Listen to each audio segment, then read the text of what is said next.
Hello and welcome to another edition of Sticky Marketing TV, the show that likes to take the lid off the marketing jar, peer inside and see if there's anything worth stealing.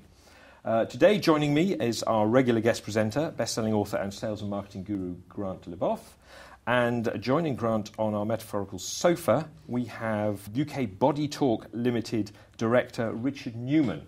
Richard has been a body language expert since 1995. Well, he may have been an expert longer than that, but he's been involved in it since 1995 as a trainer, presenter and coach. But more to the point, for this programme, he's just written a book. Here it is, The It Factor. And this book is going to tell anyone who reads it how to use body language to achieve more in business and in their personal life. I've read the book and now I'm being very conscious of how I'm sitting here, especially with Richard sitting next to me. But Richard, seriously, is body language an important thing in business? Yeah, absolutely. I'd like to say you're doing a great job so far.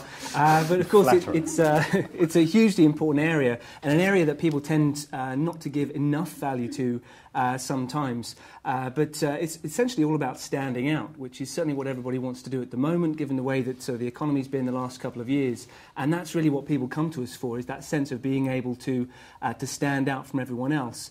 Grant, you're a man whose body's on show a lot. Let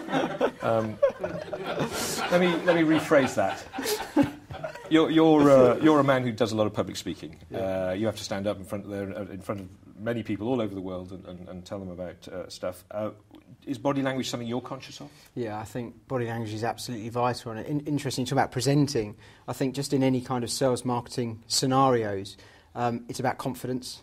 Because if you can't achieve a level of confidence, if your potential customer doesn't have any confidence in you, and that comes across in the way you deliver, you're in trouble before you start. And I also think it's really interesting, the whole idea of this 25% just on presentation, because we live in a world now where with the web and new media, everything's the same. All the products are the same, all the services are the same. It's really difficult to differentiate, and actually the difference is often you.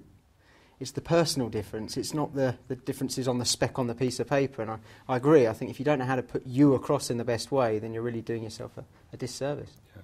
Richard, one of the fascinating stories in your book, right at the beginning of the book, is about how you identified that Barack Obama was going to be the next president of the US 15 months before he actually won it, against all the punditry that was out there.